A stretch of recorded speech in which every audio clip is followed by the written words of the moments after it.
substantif itu ternyata dinilai dan dipertimbangkan oleh Mahkamah Konstitusi. Oleh karenanya ini untuk menunjukkan kepada publik bahwa perselisihan hasil yang diadili di mahkamah tidak semata-mata soal kesalahan hasil perhitungan, soal angka-angka, tapi soal penggunaan kebijakan-kebijakan oleh negara untuk kepentingan elektoral yang kami dalilkan. Ini yang pertama. Dan ini secara kualitatif. Yang kedua, bahwa Mas Anies dan Gus Imin bukan tidak suka dengan bansos. Bukan menentang kebijakan tentang bansos yang sudah berjalan dari tahun ke tahun. Tapi yang tidak suka adalah cara penggunaannya yang disalahgunakan untuk kepentingan elektoral. Tadi terungkap pertanyaan-pertanyaan kenapa Januari Februari sudah melonjak dan hanya beberapa daerah tertentu. Kenapa ketika COVID anggarannya tidak lebih tinggi daripada suasana sekarang? Nah, itu beberapa hal yang tadi disimak bersama pertanyaan-pertanyaan. Dan kenapa pengucurannya di bulan Januari dan Februari? Itu pertanyaan-pertanyaan yang dilontarkan oleh majelis hakim. Itu merupakan refleksi dari apa yang sudah kami dalilkan dalam permohonan tentang penggunaan bansos untuk kepentingan elektoral, di mana di dalam hukum pemilihan umum ketika ada penggunaan yang menguntungkan salah satu peserta tentu otomatis merugikan peserta yang lain, tidak fair. Itu signifikansinya. Maka nanti kita lihat, kita simak bersama, kita saksikan bersama bagaimana para menteri itu menjawab. Dan insya Allah ini Jumat berkah buat pemohon tentunya, karena di luar kemampuan kami menghadirkan kekuasaan, mahkamah punya kewenangan. Mahkamah punya kewenangan untuk mendengar keterangan para yang terhormat pembantu presiden. Kita berharap hari ini jelas terang benderang, kalau memang itu melanggar segera diluruskan. Karena ini terakhir karena nanti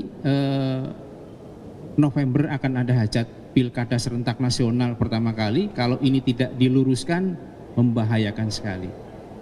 Singkat kata, karena ini sudah mau sholat Jumat, itu saja. Terima kasih. Oh, ada satu boleh? Dia boleh tiga deh.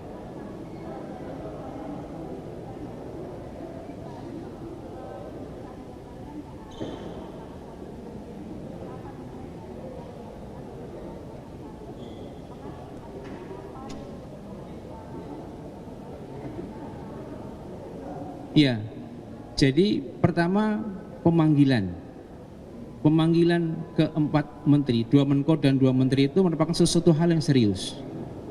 Dan ini baru pertama kali terjadi dalam sengketa Pilpres sepanjang era reformasi. Kedua, materi yang disampaikan oleh majelis hakim itu adalah materi-materi yang merupakan refleksi dari permohonan. Ketiga, baru di hari ini ke-8 hakim menyampaikan pertanyaan yang semuanya kritis dan mengarah kepada hal yang ditujukan untuk menguji benar tidaknya ada suatu pelanggaran. Itu 3 hal itu jawabannya. Silakan. Tadi soal bagaimana respons awal dari tim 1 terhadap keterangan 4 menteri tadi di dalam keterangan awal tadi, karena kalau dilihat dari narasinya sepertinya memang pengen menyampaikan bahwa penggelontoran bansos itu sudah sesuai dengan aturan dan memang sudah sesuai dengan mekanismenya. Dan yang kedua soal tadi pernyataannya Pak Arief Hidayat soal soal memanggil Pak Jokowi itu tidak elok. Kalau misalkan dari 01, apakah kemudian masih diperlukan untuk kemudian memanggil Pak Jokowi, karena sering kali disebut di dalam persidangan sengketa Pilpres? Pertama soal pengantar yang disampaikan oleh para menteri yang tadi kita dengar bersama, itu kan sesuatu yang normatif. Nah, itu pun kemudian membuka celah untuk majelis hakim mempertajam. Dari dari keterangan awal itu sudah dipertajam, dan kami yakin majelis hakim sepemikiran dengan kami. Nah, kemudian yang kedua, untuk pemanggilan Pak Jokowi memang kami nggak minta.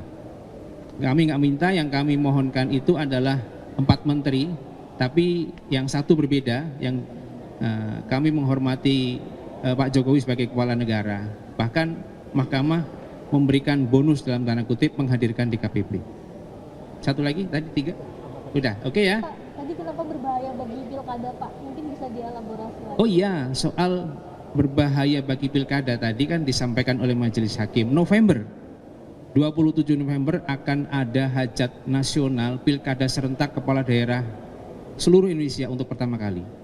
Kalau ini tidak ada jeweran tentang penyalahgunaan bansos, ya, ada potensi ditiru oleh penguasa di tingkat daerah untuk menggunakan bansos sebagai kepentingan elektoral. Saya menangkapnya seperti itu. Begitu ya? Oke, terima kasih. Yuk.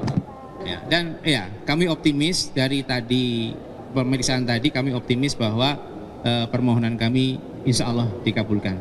Ya.